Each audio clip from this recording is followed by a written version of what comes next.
إن الحمد لله نحمده ونستعينه ونستغفره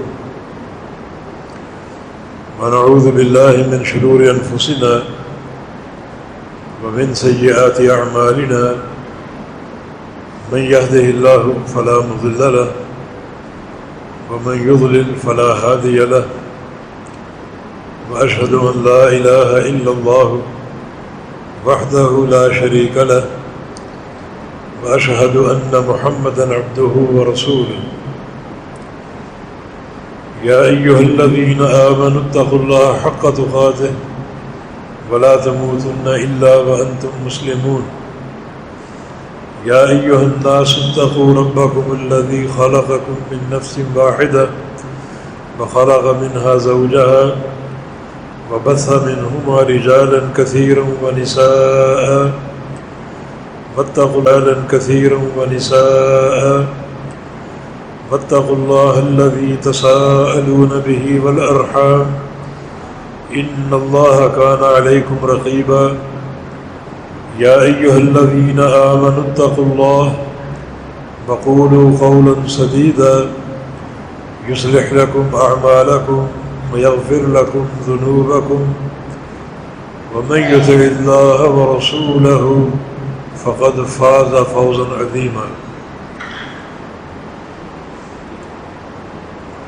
اللهم صل على محمد وعلى آل محمد كما صليت على إبراهيم وعلى آل إبراهيم إنك حميد مجيد اللهم بارك على محمد وعلى آل محمد كما باركت على إبراهيم وعلى آل إبراهيم إنك أنت العليم الحكيم رب اشرح لي صدري ويسر لي أمري واحلل عقدة من لساني يفقهوا قولي أعوذ بالله من الشيطان الرجيم من همزه ونفخه ونفسه بسم الله الرحمن الرحيم ولله الأسماء الحسنى فادعوه بها وذروا الذين يلحدون في أسمائه سيجزون ما كانوا يعملون وقال رسول الله صلى الله تعالى عليه وسلم إن لله 99 اسما من أحصاها دخل الجنة لله 99 اسما من أحصاها دخل الجنة أو كما قال صلى الله عليه وسلم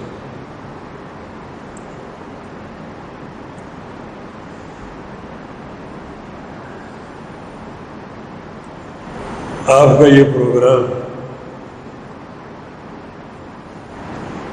شرح الاسماء الحسنى بڑا ایک عظیم پروگرام ہے. میں اس پر آپ کو مبارکباد دیتا ہوں اور محترم مولانا داؤد شاکر حافظہ اللہ کا تہ دل سے شکریہ ادا کرتا ہوں. بڑے شوق و ذوق کے ساتھ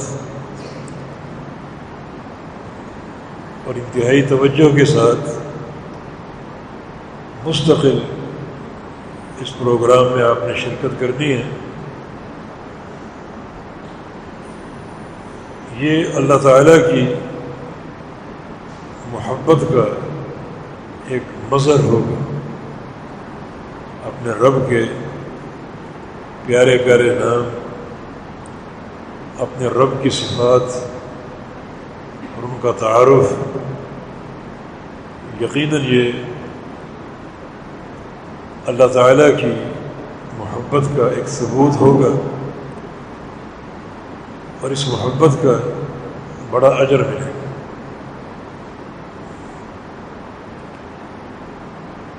امام سیبویہ بڑا اجر ملے گا۔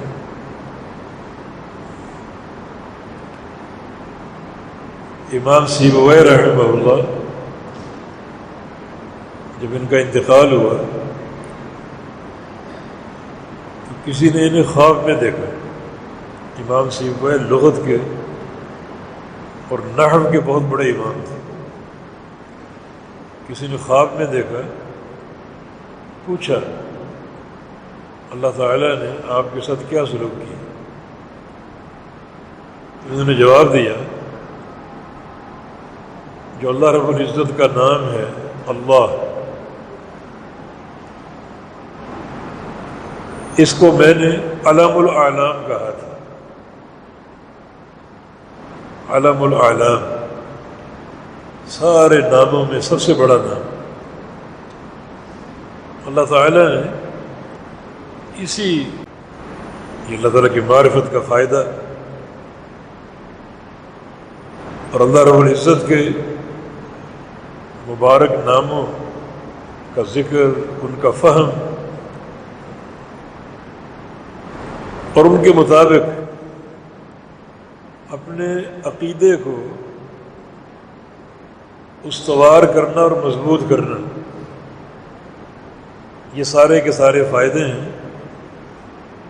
اسماء حسنہ کو پڑھنے کا اور اس موضوع پر توجہ دینے کا۔ تو اس میں آپ نے بلا ناغہ شرکت کرنی ہے۔ یہ اللہ تعالیٰ سے محبت کا اظہار ہوگا، اور جو اللہ تعالیٰ کے ناموں کے فہم کے فائدے ہیں وہ کچھ بتائیں گے آپ کو انشاءاللہ۔ ناموں کے فہم کے فائدے ہیں وہ کچھ بتائیں گے آپ کو انشاءاللہ۔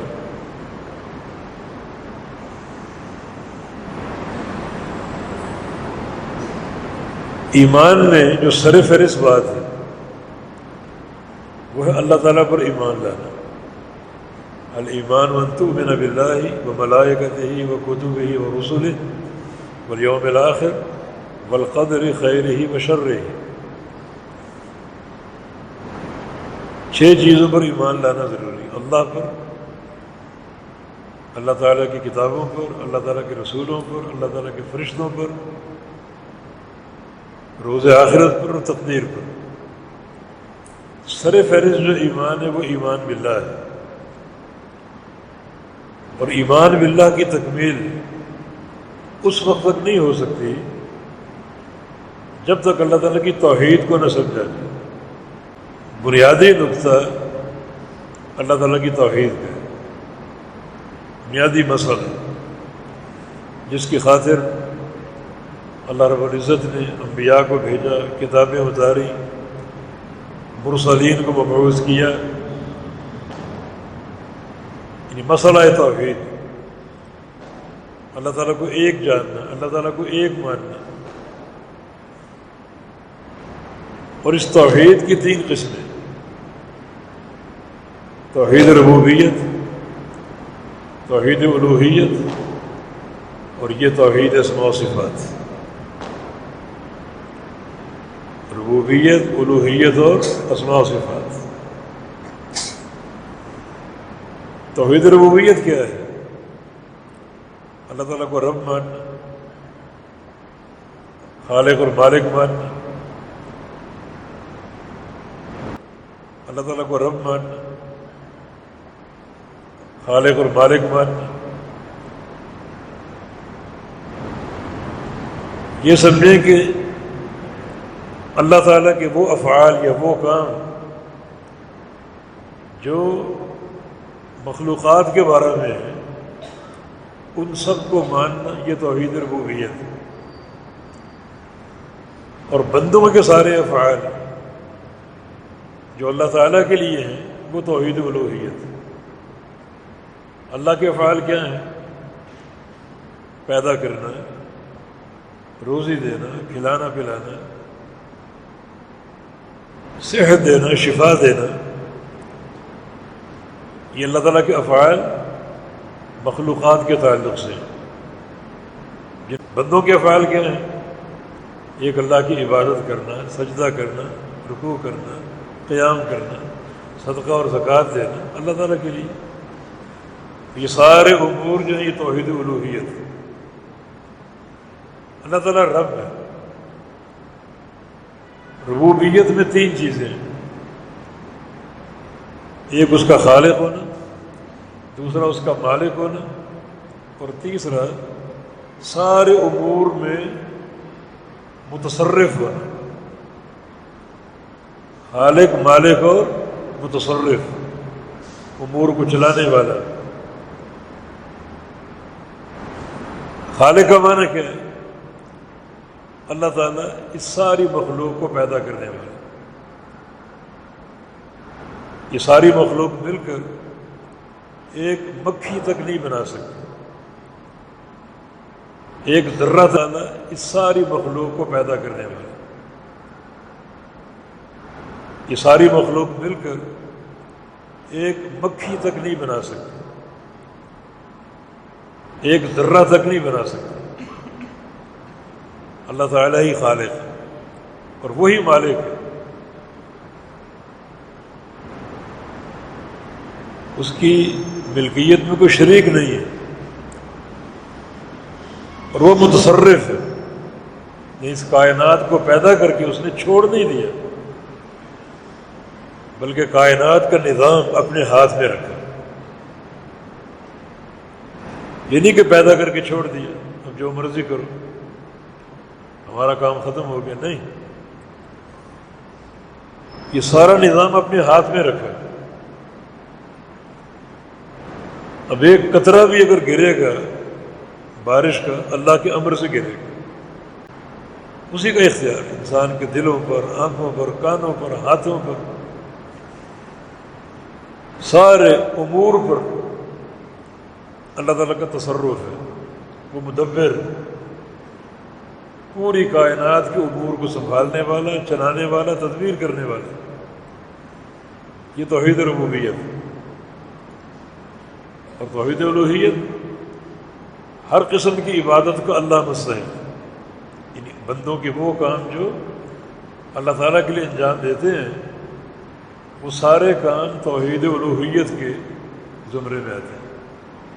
نمازیں پڑھنا، روزے رکھنا، حج کرنا، صدقہ اور زکوٰۃ دینا، رکوع ہے، سجود ہے، یہ بندوں کے افعال ہیں اللہ تعالیٰ کے لیے. ان افعال کے انجام دہی یہ توحید الوہیت ہے. یعنی اللہ رب العزت اکیلا ان سارے افعال کا مستحق ہے. اور تیسری قسم توحید اسماء و صفات، اللہ تعالیٰ کے ناموں کی توحید اور اس کی صفات کی توحید. جیسے وہ الوہیت میں اکیلا ہے، ربوبیت میں اکیلا اور یکتا ہے، ایسے ہی وہ اپنے سارے ناموں میں اور ساری صفات میں اور سارے افعال میں اکیلا، کوئی اس کا شریک نہیں. کوئی اس کا شریک نہیں، اکیلا ہے، یکتا ہے، متفرد ہے، کوئی شریک نہیں اس کا. تمام ناموں اور تمام صفات. اب اس پر بڑی تفصیلی بات ہو سکتی ہے. آج کچھ طبیعت بہتر نہیں ہے. جو ہم نے آیت کریمہ پڑھی ہے جس کے 4 جملے ہیں انہی پر فی الحال آج بات کر لیتے ہیں. گاہے بگاہے انشاءاللہ شرکت. جس کے 4 جملے ہیں انہی پر فی الحال آج بات کر لیتے ہیں. گاہے بگاہے انشاءاللہ شرکت رہے گی ہماری بھی.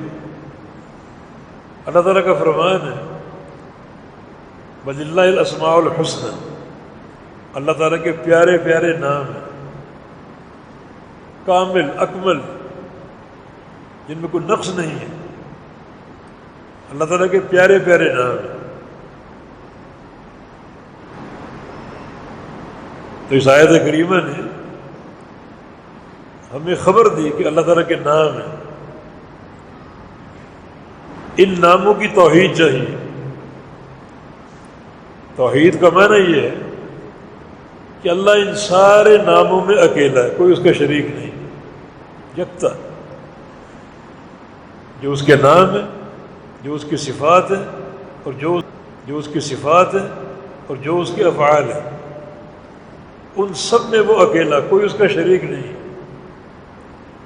یہ توحید اسماء و صفات ہے، کوئی اس کا شریک نہیں۔ اور نام پر ایمان لانا فرض ہے۔ اللہ تعالیٰ کے سارے نام یا ساری صفات جو ہیں، بالخصوص اللہ تعالیٰ کے نام، یہ توقیفی ہے۔ توقیفی کا معنی اللہ تعالیٰ کے ناموں کے تعلق سے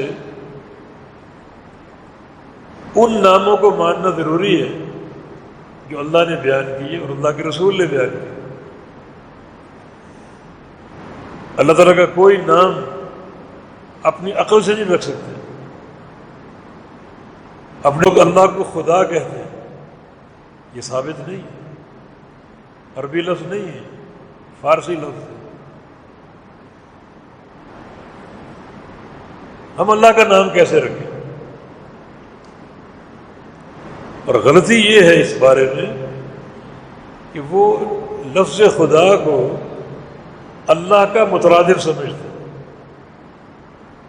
یہ بڑی غلطی ہے۔ اللہ کا مترادف کوئی لفظ ہو ہی نہیں سکتا۔ مترادف کا معنی ہم معنی، کوئی لفظ ہو ہی نہیں سکتا۔ پوری دنیا اکٹھی ہو جائے، انسان بھی، جن بھی، ملائکہ بھی، اور انسانوں میں بڑے بڑے شعراء گزرے، بڑے بڑے اصحاب الکلام گزرے، نثر نگار گزرے، بڑے بڑے ادیب گزرے، سارے جمع ہو گئے، اور سارے جمع ہو گئے، اور سارے جمع ہو کر لفظ اللہ کا ترجمہ کرنے بیٹھ جائے، نہیں کر سکتے۔ یہ کہاں کی بات ہے کہ یہ خدا اللہ کا مترادف، اللہ کا ہم معنی ہے؟ اللہ تعالیٰ نے یہ نام نہیں رکھا، یہ نام ہم نے ایجاد کیا، ہماری اختراع ہے، فارسی لفظ ہے، عربی لفظ نہیں ہے۔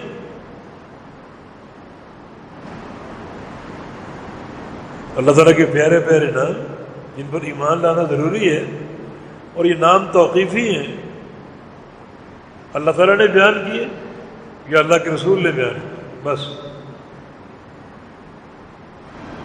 کسی نام کی اختراع ہماری طرف سے جائز نہیں۔ تو یہ لفظ خدا ہماری زبان پر نہیں ہونا چاہیے بطور نام کے۔ لفظ خدا ہماری زبان پر نہیں ہونا چاہیے بطور نام کے۔ ہاں، فارسی میں خدا کا معنی ہے مالک۔ مالک اللہ کی صفت ہے، مالک یوم الدین، اس کا مالک ہونا حق ہے۔ لیکن پھر بھی لفظ خدا استعمال نہ کیا جائے، کیونکہ ایک غلط فکر کو رواج ملتا ہے۔ یہ خدا اللہ کا مترادف ہے۔ ہم میں سے کون جانتے ہیں کہ خدا کا معنی مالک ہے؟ اگر خدا ہم کہتے بھی ہیں تو کیا ہمارے ذہن میں بمعنی مالک ہوتا ہے؟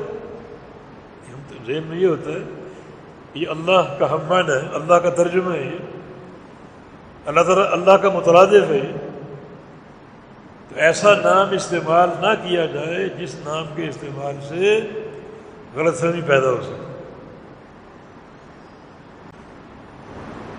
اللہ تعالیٰ مالک ہے، مالک ہونا اس کی صفت ہے، لیکن لوگ ایک غلط فکر پر قائم، اس لفظ کو لفظ خدا کو مالک کے معنی میں نہیں سمجھتے، اللہ کا مترادف سمجھتے، جو ہو ہی نہیں سکتا۔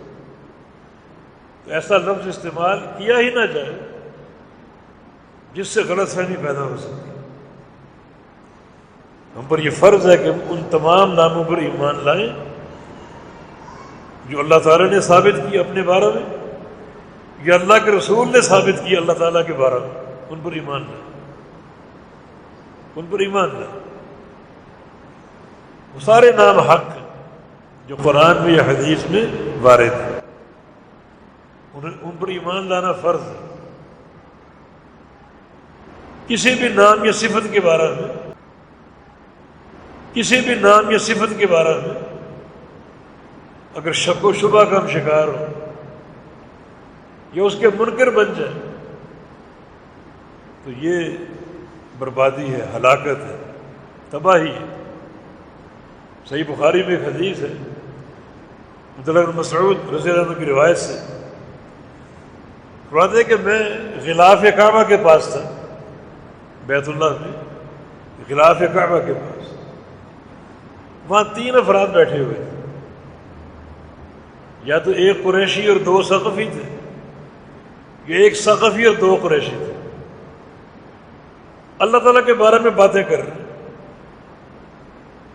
ایک کہتا ہے کہ اللہ تعالیٰ ہماری بات نہیں سنتے، یعنی صفت سمع کا انکار، اور باتیں نہیں سنتے۔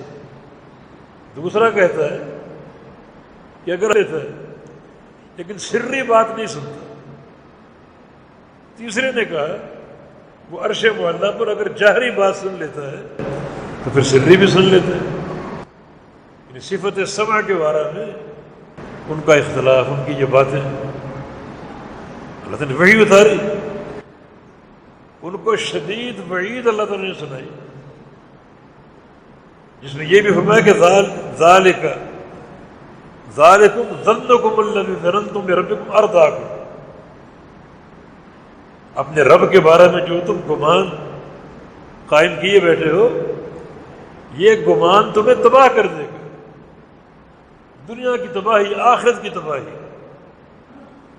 یہ ایک صفت کے بارے میں ان کی یہ باتیں ہیں، میں تمہارے لیے مہلک ہے، تمہیں برباد کر دے گا، دنیا کی تباہی، آخرت کی تباہی۔ یہ ایک صفت کے بارے میں ان کی یہ باتیں ہیں، میں تمہارے لیے مہلک ہے، تمہیں برباد کر دے گا۔ تو اللہ تعالیٰ کے ناموں کو ماننا، اس کی صفات کو ماننا، اس کی افعال کو ماننا جو کتاب و سنت میں موجود اور وارد ہے، یہ ضروری ہے۔ وَلِلَّهِ الْأَسْمَاءُ الْحُسْنَى، اللہ تعالیٰ کے پیارے پیارے نام، ان ناموں پر ایمان لانا ضروری ہے۔ یہ ایمان لانا اللہ تعالیٰ کی محبت کا اظہار بھی ہوگا، اور جب ہم ایک صحیح فہم کے ساتھ ان ناموں پر آئیں گے تو یقیناً ہم پر روشن ہوں، عقیدے کے گوشے ہم پر کھلیں گے۔ دیکھیں نبی علیہ السلام کی حدیث ہے، ان للہ 99 اسما، اللہ تعالیٰ کے 99 نام، من احصاها دخل الجنہ، جو ان ناموں کا احصاء کرے گا۔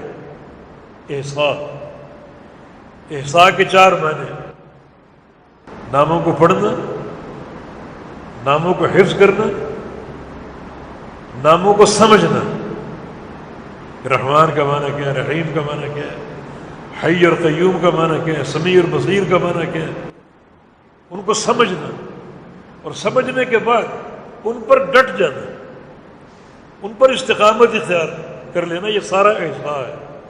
پڑھنا، حفظ کرنا، سمجھنا، اور جو معنی سمجھا، یہ سب احصاء ہے۔ جو ان ناموں کا احصاء کر لے، 99 ناموں کا احصاء کر لے، وہ جنت میں داخل ہوگا، وہ جنتی ہے۔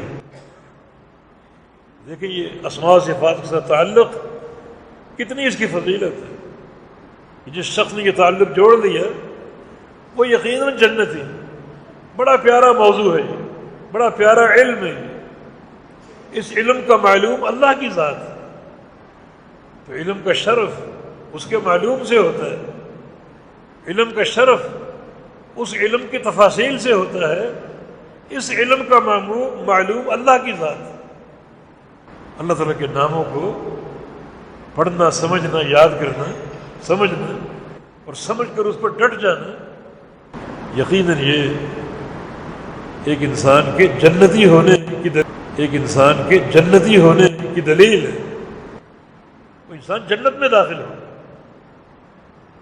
وَلِلَّهِ الْأَسْمَاءُ الْحُسْنَى، اللہ تعالیٰ کے پیارے پیارے نام، ان ناموں کے ساتھ تعلق جوڑو، ان ساری صورتوں کے ساتھ فہم بھی ہو، اور فہم ہونے کے بعد ان پر پوری طرح ڈٹ جائے۔ یہ فائدہ ہے ان ناموں کو پڑھنے کا، پوری طرح ڈٹ جائے۔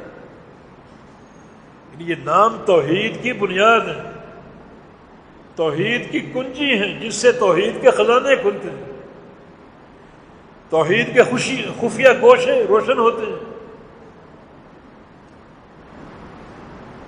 مثال کے طور پہ اللہ تعالیٰ عالم الغیب والشہادہ ہے، اللہ تعالیٰ عالم الغیب والشہادہ ہے، عالم الغیب والشہادہ، ہر چیز کو جاننے والا، غیب ہو اس کو بھی جانتا ہے اور چیز حاضر ہو اس کو بھی جانتا ہے۔ یہ حاضر اور غیب نا ہمارے لحاظ سے، اللہ تعالیٰ سے کوئی چیز غیب نہیں، ہم سے جو چیز غیب ہے اللہ اس کو جانتا ہے، جو چیز ہمارے سامنے اللہ اس کو جانتا ہے۔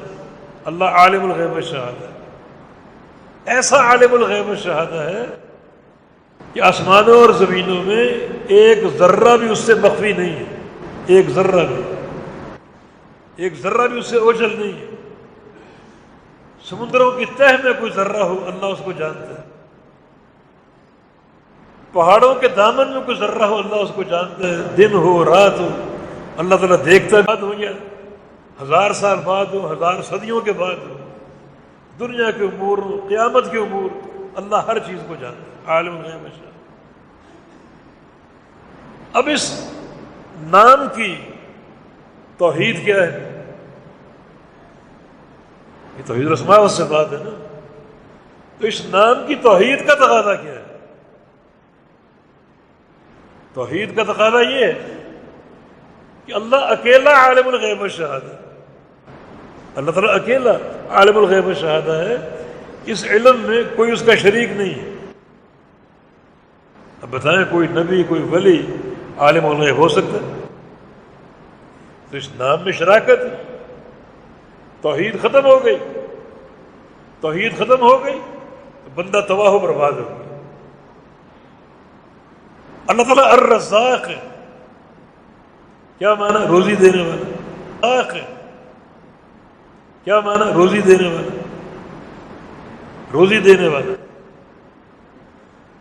اب اس نام میں توحید کا تقاضا کیا ہے؟ یہ ماننا کہ اللہ اکیلا رزاق ہے، وہ اکیلا روزی دینے والا، مانا اور کوئی روزی دینے والا نہیں۔ تو اس نام پر ایمان لانے والا اللہ کے علاوہ کسی کو داتا مان سکتا ہے کہ فلاں بھی داتا ہے، فلاں گنج بخش ہے، فلاں بھی رزق کے خزانے دیتا ہے؟ جو انہیں مختلف درگاہیں قائم کر رکھی ہیں، انہیں مختلف نام دے رکھے ہیں، تو اس توحید اسماء و صفات کا پھر فائدہ کیا؟ وہ اکیلا رزاق ہے۔ کسی اور کو رزاق مانو گے، کسی اور کو داتا مانو گے تو اس نام کا انکار ہے، توحید کا انکار ہے، عقیدہ مجروح ہو گیا، ایک بہت بڑی بربادی میں داخل ہو گیا۔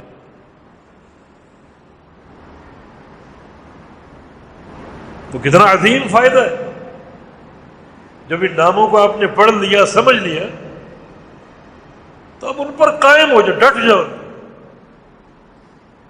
من احصاها دخل الجنہ، جو ان ناموں کا احصاء کرے گا وہ جنتی۔ تو احصاء میں یہ لازمی معنی ہے کہ اللہ تعالیٰ کے ناموں کو سمجھ کر ان پر قائم ہو جائے، پہاڑ ہل جائیں، آپ کا عقیدہ نہ ہلے، اس طرح ٹھوس طریقے سے قائم ہو جائے۔ یہ توحید اسماء و صفات کا فائدہ ہے کہ توحید کے دروازے کھلیں گے، توحید کے خزانے آپ کو حاصل ہوں گے۔ ہر نام اللہ تعالیٰ کی توحید کی کنجی ہے، اللہ تعالیٰ کی توحید کے دروازے کھلیں گے، توحید کے خزانے آپ کو حاصل ہوں گے۔ ہر نام اللہ تعالیٰ کی توحید کی کنجی ہے، اللہ تعالیٰ کی توحید کی مفتاح ہر نام۔ ایسا ایمان لاؤ پورے فہم کے ساتھ اور پوری استقامت کے ساتھ. یہ اللہ تعالیٰ کی محبت کے خزانے ہیں. اللہ تعالیٰ جب دیکھے گا میرا بندہ میری معرفت کو حاصل کرنے کا کتنا اس میں شوق ہے، جذبہ ہے، وہ کیوں نہ راضی ہوگا، کیوں نہ محبت کرے گا ہم سے. اور یقیناً جنت کے داخلے کا وعدہ حاصل ہوگا اگر اس توحید کو ہم نے قبول کر لیا، سمجھ لیا، اچھی طرح اس کی معرفت آ گئی. تو فدعوہ بہا دوسرا جملہ، انہی ناموں سے پکارو. اپنی اختراع، اپنی عقل سے اس کے نام نہ رکھو، اپنے نام اس نے خود رکھے جو قرآن و حدیث میں بیان ہے. ان کو مانو اور سمجھو، ان پر ایمان لاؤ. نئے ناموں کی اختراع کی ضرورت نہیں ہے. جیسے ہم نے لفظ خدا کا ذکر کیا تو فدعوہ بہا، اللہ کو پکارو انہی ناموں کے ساتھ. یہاں دو چیزیں ہیں، ایک پکارنا، دوسرا انہی ناموں کے ساتھ پکارنا. پکارنا بھی توحید کی اساس ہے، بلکہ دین اسلام میں سب سے بڑا مسئلہ توحید کے تعلق سے پکارنے کا. اللہ کے علاوہ کسی غیر کو پکارنا کفر ہے، شرک اکبر ہے.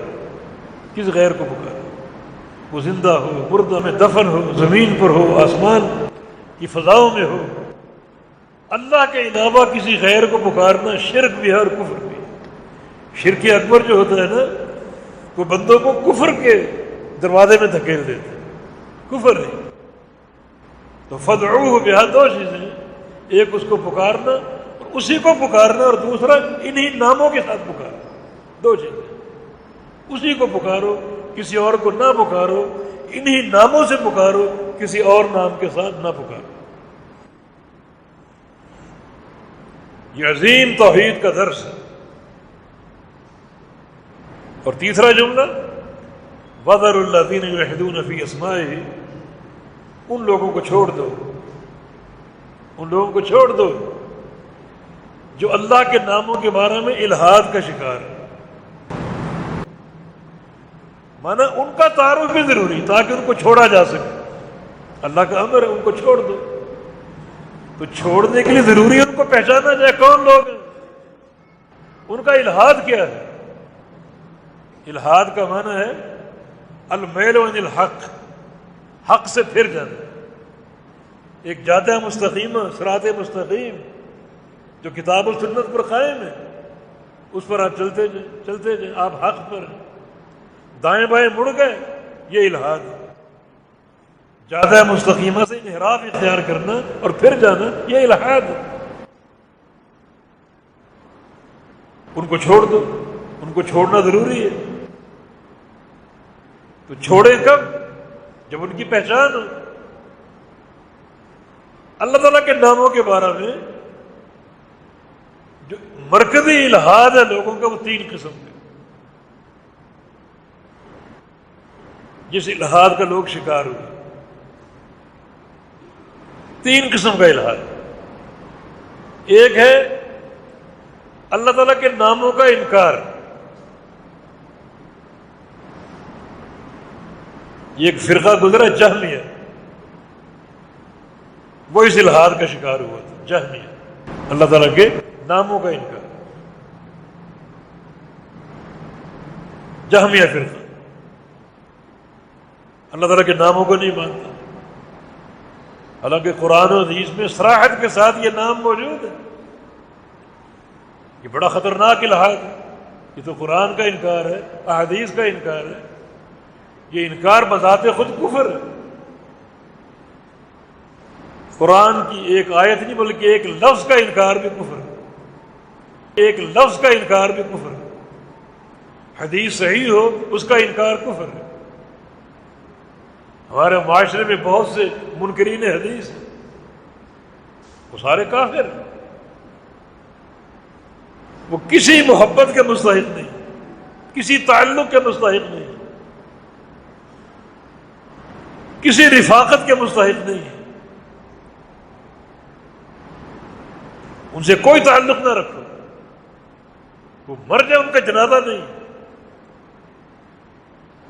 قبرستان میں ان کی تدفین نہیں، جاؤ انہیں کسی روڑی پر کچرا کنڈی میں ڈال دو، پھینک دو، کتے کھائیں آ کر۔ انکار حدیث کوئی معمولی کفر نہیں۔ انکار جو ہے نا وہ جو کفر کی کوئی معمولی کفر نہیں۔ انکار جو ہے نا وہ جو کفر کی انواع و اقسام ہے، سب سے بھاری قسم انکار ہے۔ اللہ تعالیٰ کے ناموں کا انکار، اللہ تعالیٰ کی صفات کا انکار، تو یہ فرقہ جہمی اس کا مرتکب ہوا۔ فرقہ جہمی، یہ جہم بن صفوان ایک شخص تھا جس نے جعد بن درہم سے اس فکر کو حاصل کیا، لوگوں میں پھیلانے کی کوشش کی، اور کچھ لوگ اس کے پیروکار بھی بن گئے، کچھ لوگ اس کے پیروکار بھی بن گئے۔ وہ عراق کے گورنر خالد القصری کے ہاتھ میں آیا، پکڑ لیا اس کو، قید کر دیا۔ بقرہ تو عیدگاہ میں اس کو ساتھ لیا، خطبہ دیا نماز کے بعد کہ لوگوں جاؤ ضحو، جاؤ جا کے قربانیاں کرو، اونٹ قربان کرو، گائے قربان کرو، بکرے قربان کرو، میرے پاس قربانی کے لیے آج یہ بندہ موجود ہے، یہ جو اللہ کے ناموں کا انکار کرتا ہے، اللہ تعالیٰ کے ناموں کا، یہ جہم بن صفوان یہ موجود، پکڑ لیا اس کو، سب کے سامنے لٹایا اس کو، اور گلے پر چھری پھیری۔ اسی نتیجے کا مستحق ہے اللہ تعالیٰ کے ناموں کا انکار کرنے والا، اللہ تعالیٰ کے پروٹوکول کا انکار کرنے والا اسی انجام کا مستحق ہے۔ تو انکار بڑا محیط قرآن کا انکار ہو یا حدیث کا انکار، منکر قرآن بھی کافر ہے، منکر حدیث بھی کافر ہے، ان سے کوئی تعلق نہ جوڑو، سمجھاؤ ضرور، اگر محسوس کر لو کہ یہ معاند بن چکا ہے، اس میں عناد آ چکا ہے، سمجھنے سے قاصر ہے، چھوڑ دو اس کو، اس سے بائیکاٹ کرو، اور مر جائے تو اس کو کسی کچرا کا ڈال دو، پھینک، یہ اس کا انجام، اسی قابل ہے۔ اس کو دفن کر کے اس کو عزت نہ دو، ایسے لوگ عزت کے مستحق نہیں ہیں، ذلت کے مستحق ہیں۔ ان سے اس طرح ذلت کا رویہ اختیار کرو گے اللہ اس کا اجر آپ کو دے گا، ان سے محبت کرو گے گناہگار بن جاؤ گے، جس قدر اسے نفرت کرو گے اس قدر اجر ملے گا، اور محبت کرو گے تو انکار، کسی بھی شرعی امر کا انکار بہت بڑا کفر ہے۔ انکار سے بچو، انکار سے بھی کچھ لوگ صریح انکار نہیں کرتے، مگر وہ تعویلوں سے انکار کر کے اللہ کے احکام کا مذاق اڑاتے ہیں۔ یہ اور خطرناک معاملہ، اور خطرناک معاملہ۔ ایک مثال آپ کو دے دو بنی اسرائیل کی، اللہ تعالیٰ نے ہفتے کے دن شکار سے روکا، اور ان کے آزمانے کے لیے ہفتے کو مچھلیاں بہت آتی تھیں، انہوں نے کیا کیا؟ انکار نہیں کیا، ہفتے کو شکار نہیں کیا، ہیلا یہ بنایا کہ ہفتے کو روک لیتے، پانی مچھلیاں روک لیتے، اتوار، یعنی اللہ تعالیٰ کے امر کا صراحتاً انکار نہیں کیا، لیکن جو عمل کیا وہ انکار ہی ہے، اور یہ بات زیادہ اللہ کی ناراضگی کا باعث ہے۔ اللہ تعالیٰ نے فرمایا کونو قردۃ خاسئین، تم بندر بن جاؤ، خنزیر بن جاؤ، شکلیں مسخ کر دو۔ اس معاشرے میں مثال دیتا ہوں انکار کی، یہ پردہ فرض ہے، حجاب فرض ہے عورت کے لیے، حجاب فرض ہے، جلابیب اپنی اوڑھنیاں اوڑھ دو، اوڑھنی کا معنی اپنے سر سے چادر کو لٹکاؤ، جو پاؤں تک جاتی ہیں، چہرے کو ڈھانپے، گلے کو ڈھانپے، سینے کو ڈھانپے، جسم کو ڈھانپے، اللہ کا امر۔ کچھ اور سینے کو ڈھانپے، جسم کو ڈھانپے، اللہ کا امر۔ کچھ عورتیں انکار نہیں کرتی، تعویل کرتی کہ جی پردہ تو جو ہے وہ دل کا ہونا چاہیے، یہ بات تو دل میں اللہ کا خوف ہونا چاہیے، یہ ظاہری چہرہ اس کو ڈھانکنا، اس کو کھولنا، اس کی کیا ضرورت ہے؟ اصل جو خشیت ہے وہ دل میں ہونی چاہیے، پردہ دل کا ہے نہ کہ چہرے کا۔ شراب حرام ہے، لوگ مانتے ہیں، لیکن شراب کا نام بدل کے اس کو پیتے ہیں۔ سود حرام ہے، لوگ مانتے ہیں، لیکن سود کا نام بدل کے اس کو کھاتے پیتے ہیں۔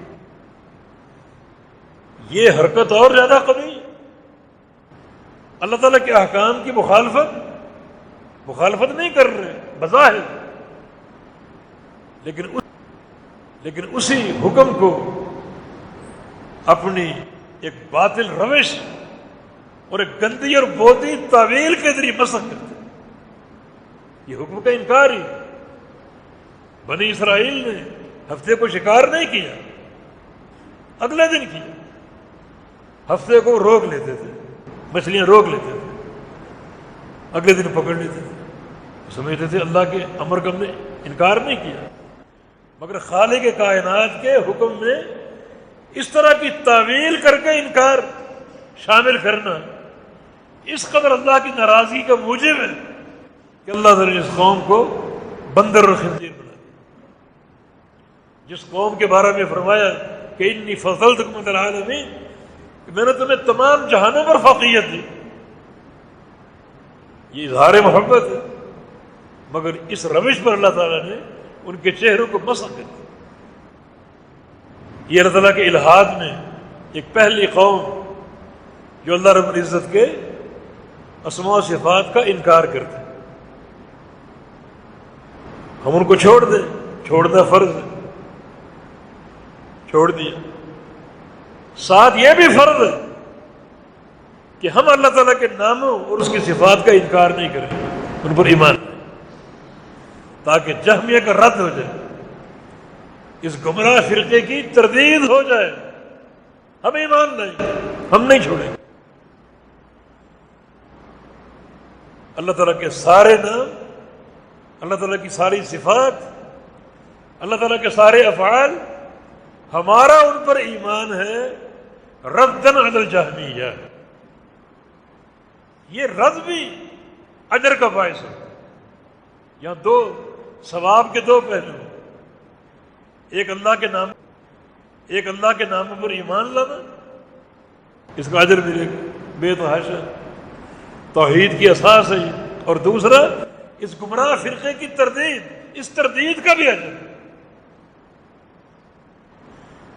جتنی قوت سے ایمان لاؤ گے اتنی قوت سے ملحدین کا رد کرنا، ان سے نفرت کرنا، ان کو ٹھکرا دینا، اس کا بھی اجر، دونوں کا اجر۔ جس قوت سے ایمان لاؤ گے اس قوی ایمان کا اجر ہے، اور جس قوت سے ملحدین کا رد کرو گے، انکار کرو گے، اس کا بھی اتنا ہی اجر۔ شریعت میں اگر الحمدللہ کہنے کا اجر ہے تو سبحان اللہ کہنے کا بھی اجر۔ الحمدللہ میں اللہ تعالیٰ کے ناموں کا اثبات ہے، اللہ تعالیٰ کی توحید کا اثبات ہے، اللہ تعالیٰ کی توحید کا اثبات ہے، اللہ تعالیٰ کی صفات کا اثبات ہے، اور سبحان اللہ کلمہ تنزیہ ہے، نفی۔ وہ صفات کمال کا مستحق ہے، صفات کمال کا مالک ہے، اور صفات نقص سے وہ پاک ہے، ہر نقص سے پاک ہے۔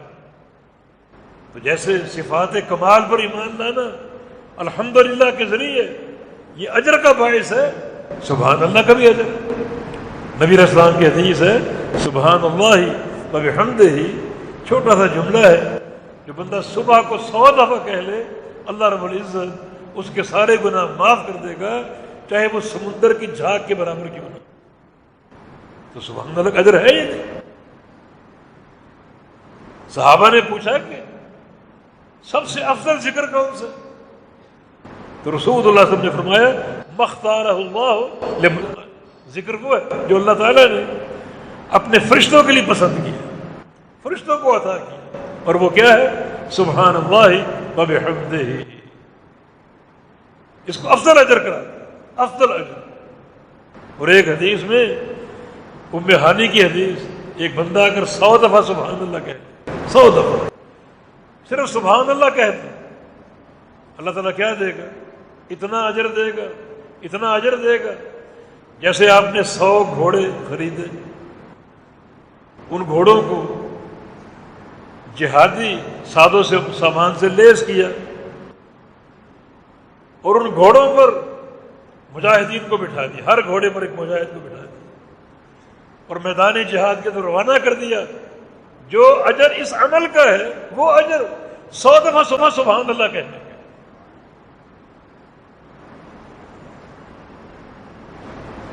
تو اسماء صفات کے ساتھ تعلق اس گہرائی سے اختیار کرو، اللہ تعالیٰ کے ناموں پر ایمان پوری قوت کے ساتھ، اور ان ناموں کا انکار کرنے والا اس کا رد پوری قوت کے ساتھ۔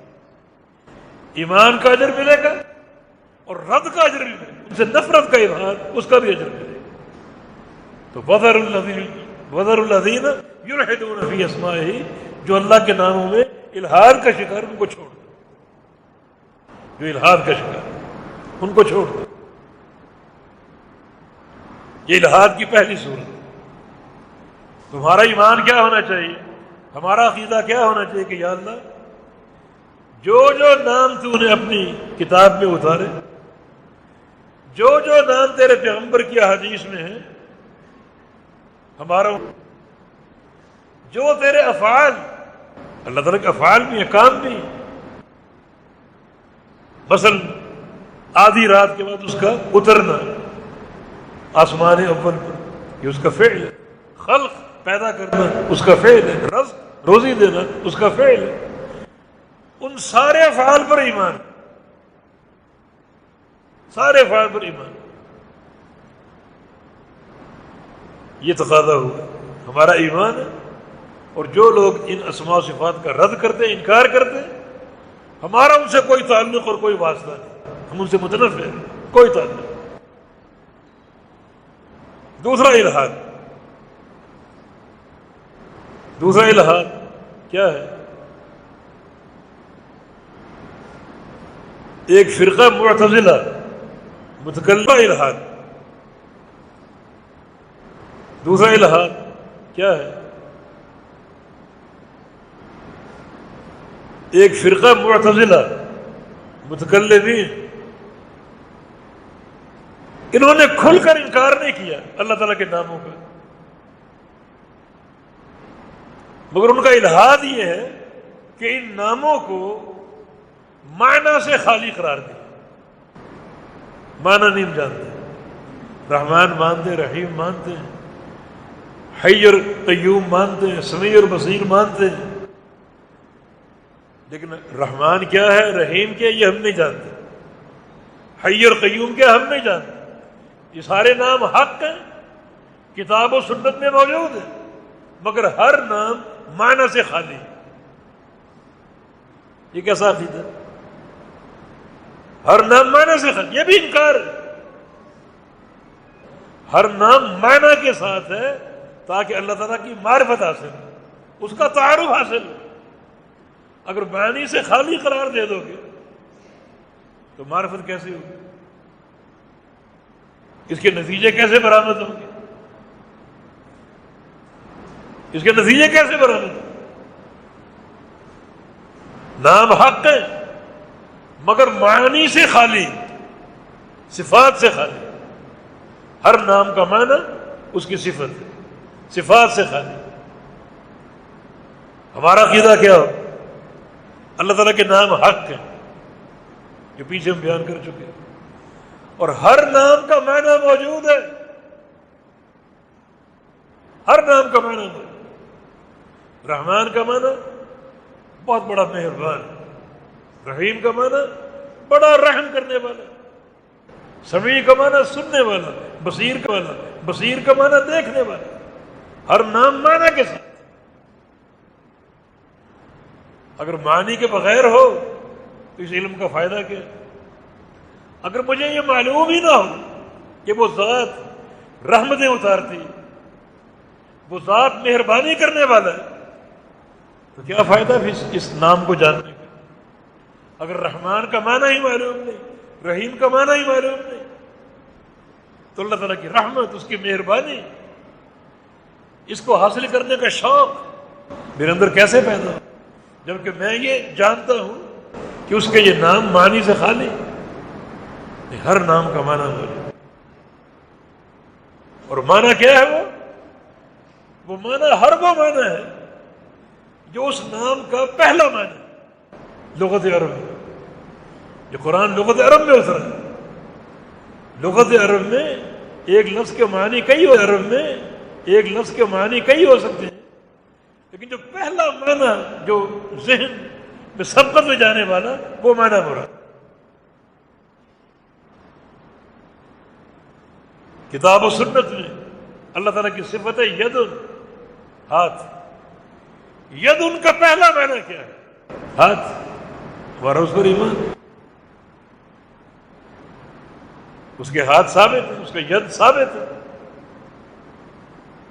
کتاب و سنت میں دو ہاتھوں کا ذکر ہے، ہمارا ایمان کسی تعویل کے بغیر۔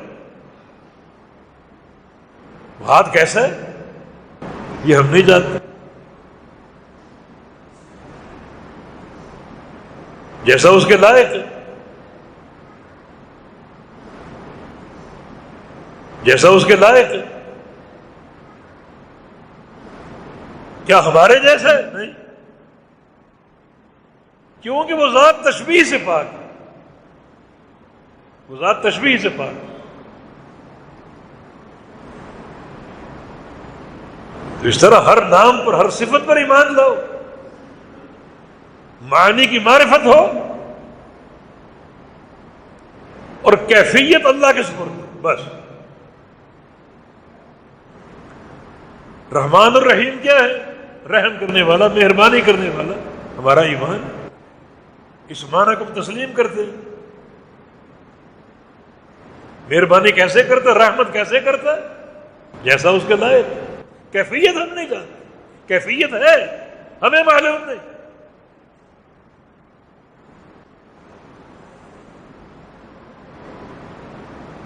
تو یہ معرفت جب حاصل ہوگی ان ناموں کی، تبھی تو تعلق جڑے گا اللہ کے ساتھ۔ اگر میں تواب کا معنی نہیں جانتا تو میں توبہ کیسے کروں؟ اگر میں غفار کا معنی نہیں جانتا، غفور اور غافر کا معنی نہیں جانتا، میں توبہ کیسے کروں گا؟ اس سے گناہ کیسے بخشوں گا؟ مجھے معلوم ہی نہیں۔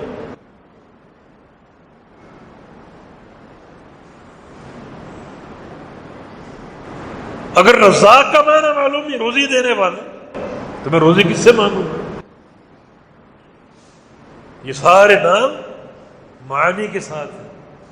یہ معتزلہ فرقہ اس نے ناموں کو تو مان لیا، مگر ہر نام کو معنی سے خالی قرار دیتے۔ ان کے ذہن میں بدھ یہ ہے کہ ان معنی کو مان لیا، تشبیہ لا دے مان، خالق اور مخلوق کے معنی، تشبیہ کی کوئی صورت نہیں۔ اس باب میں داخل ہونے سے قبل قرآن کی ایک آیت اپنے ذہنوں میں بٹھا لو، لیس کمثلہ شیء وہو السمیع البصیر۔ یہ دو جملے، دو قاعدے ہیں اسماء و صفات کے بارے میں، اس جیسی کوئی چیز نہیں۔ مانا وہ ذات تشبیہ سے پاک، تشبیہ سے پاک ہے، اس کی صفات حق ہے، اس کی صفات ثابت ہے، اس کے نام ثابت ہے، مگر تشبیہ سے پاک ہے۔ وہ سمیع البصیر میں اس کا سمیع ہونا، بصیر ہونا ثابت ہے۔ ناموں کا اثبات بھی ہو گیا، تشبیہ کی نفی بھی ہوگی۔ یہ دو بڑے مرکزی قاعدے ہیں، اثبات بلا تشبیہ و تنزیہ بلا تعطیل، بلا تعطیل، کہ اس کا ہر نام ثابت ہے مگر تشبیہ سے پاک ہے، اور وہ نقائص سے پاک ہے، ایسا پاک کہ تعطیل سے وہ پاک ہے، اس میں تعطیل نہیں، ناموں کا انکار نہیں۔ تنزیہ کا معنی انکار نہیں، تنزیہ حق ہے مگر اس کا معنی انکار نہیں، اس بات حق ہے اور اس کا معنی تشبیہ نہیں۔ اس بات بلا تشبیہ و تنزیہ بلا تعطیل، ان آیتوں سے یہ دو قاعدے بڑے مرکزی حاصل ہوتے ہیں۔ تو اس الحاد کا انکار کرنا ضروری ہے۔ تیسرا الحاد تشبیہ کا، اللہ تعالیٰ کے ناموں کو مانو، اس کی صفات کو مانو، مگر تشبیہ کے عقیدے کے ساتھ کہ اللہ رب العزت کے نام، اس کے صفات، اس کے افعال، اللہ تعالیٰ کے ناموں کو مانو، اس کی صفات کو مانو، مگر تشبیہ کے عقیدے کے ساتھ کہ اللہ رب العزت کے نام، اس کے صفات، اس کے افعال نعوذ باللہ مخلوق کے افعال اور صفات کے مشابہ ہیں۔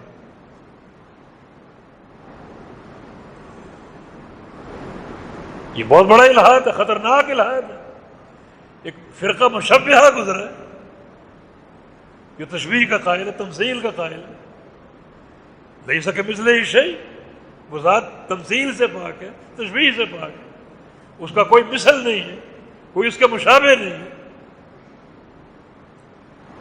بھلا مخلوق خالق کے مشابہ کیسے ہو سکتے؟ مخلوق خالق کے مشابہ ہو، مخلوق خالق کے مماثل ہو، بہت بڑا الحاد ہے، حق اور ثابت ہے، جو کتاب و سنت میں موجود ہے، ہمارا ان پر ایمان ہے۔ جہمیہ پر رد ہے۔ ہر نام معنی کے ساتھ ہے، کوئی نام معنی سے خالی نہیں، یہ معتزلہ اور متکلمین پر رد ہے۔ اور اللہ رب العزت ان سارے ناموں میں مخلوقات کی تشبیہ اور تمثیل سے پاک ہے۔ یہ مشبہہ کر رہا ہے، ایک طرف ایمان ہو، ایک طرف گمراہ فرقوں کا انکار ہو، ایک طرف اثبات ہو، اور ایک طرف جو ملحدین ہیں ان پر رد ہو اور ان کا انکار ہو۔ جس قوت کے ساتھ ایمان لاؤ گے اسی قوت کے ساتھ ان کا انکار کرو۔ چوتھا گروہ الحاد کی چوتھی صورت تعویل۔ بت وہی تشبیہ ہے کہ تشبیہ لازم نہ ہے، اللہ تعالیٰ کے ناموں میں اور اپنی مرضی کا بنانے کی کوشش کرو۔ بقول بعض کہ صوفی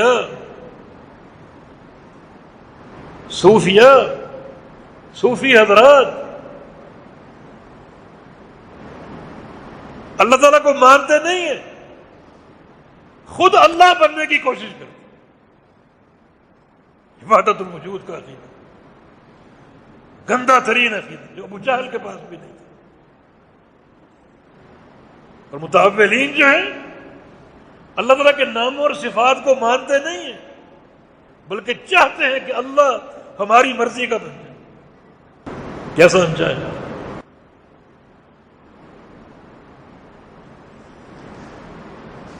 سے بیشتر اس کے ناموں اور صفات میں تعویل کی گئی، اور وہ تعویل حقیقت میں انکاری کی گئی، اور وہ تعویل حقیقت میں انکاری۔ ہم نے یدن کی بات کی، یدن کا معنی ہاتھ، بل یداہ مبسوطتان قرآن کہتا ہے اللہ تعالیٰ کے دونوں ہاتھ کشادہ ہیں، بڑے فراخ ہیں، بڑی فراخی سے اللہ تعالیٰ خرچ کرتا ہے۔ دو ہاتھ ثابت ہو گئے، ہمارا ایمان نہیں جناب، ہاتھ تو ہمارے بھی ہیں، یہ تشبیہ لازم آ رہی، یہ تشبیہ اللہ کے بندوں تب بنتی ہے جب کہا جائے کہ اس کا ہاتھ ہمارے ہاتھ جیسا ہے، تب تشبیہ بنے گی۔ ہمارا ہاتھ کیسا ہے؟ جیسا ہمارے لائق ہے۔ اس کا ہاتھ کیسا ہے؟ جیسا اس کے لائق ہے۔ کیا وہ ہمارے جیسے؟ نہیں۔ کیوں؟ نہیں سکے مثلہ شیء، اس جیسی کوئی چیز تشبیہ سے پاک ہے۔ اب تعویل کرو،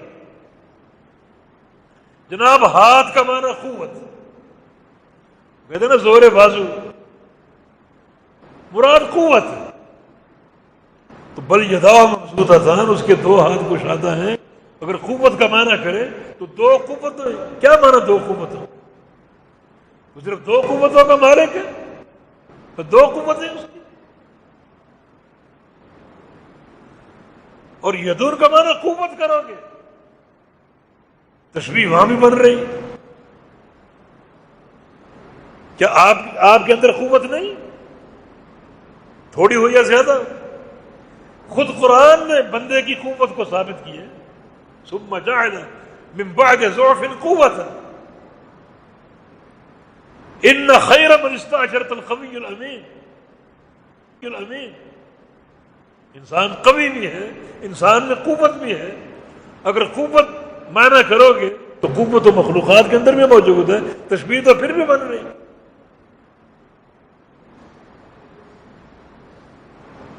یہاں کہتے نہیں بندوں کی قوت ویسی جیسے بندوں کے لائق، اور اللہ کی قوت جیسی اللہ کے لائق. تو یدن میں یہ بات کہہ دو، اتنا گھما پھرا کے آنے کی ضرورت کیا ہے؟ اللہ کا ید، اس کی صفت ید حق ہے، ثابت ہے، کیسا ہے؟ جیسا اللہ کے لائق ہے. مخلوق کا بھی ہاتھ ہے، کیسا ہے؟ جیسے مخلوق کے لائق. تشبیہ کی کیا ضرورت؟ کیا ہاتھی کا پاؤں اور چونٹی کا پاؤں ایک ہے؟ حالانکہ دونوں مخلوق ہیں. سورج کی روشنی اور اس بتی کی روشنی ایک ہے، حالانکہ دونوں مخلوق ہیں. تشبیہ تو مخلوقات کے بیچ نہیں. خالق عافیت کا راستہ یہ ہے کہ اس کے اسماء و صفات کو مانو کسی تعویل کے بغیر. اللہ تعالیٰ نے جو چیز اپنے بارے میں ثابت کی، اس کے رسول نے جو بات اس کے لیے ثابت کی، اس پر ایمان لے. ان تکلفات کی اور تعویلات کی ضرورت کیا ہے؟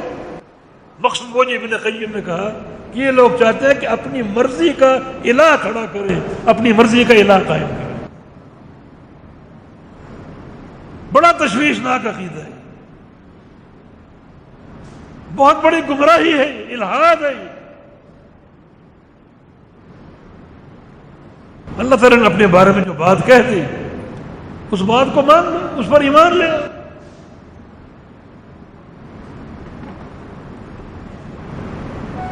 کسی تعویل کی ضرورت ہی نہیں. کیا معنی اس کا؟ رحمان عرش پہ مستوی، اللہ کا عرش میں، اللہ اس عرش پہ مستوی ہے. اللہ تعالیٰ چڑھ گیا، عرش پہ مستوی ہو گیا، ایمان لے. نہیں جناب، استوا تو مخلوق بھی کر سکتی ہے. استوا علی الدابہ، مخلوق بھی مستوی ہو سکتی. تشبیہ لازم ہے.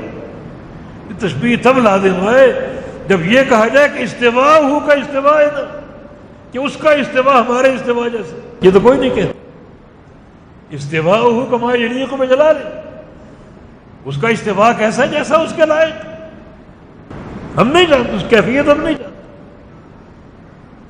امام مالک رحمہ اللہ کے پاس ایک شخص آیا، ان کا شاگرد سوال کرتا ہے کہ اللہ تعالیٰ کا عرش پہ استوا کیسا ہے؟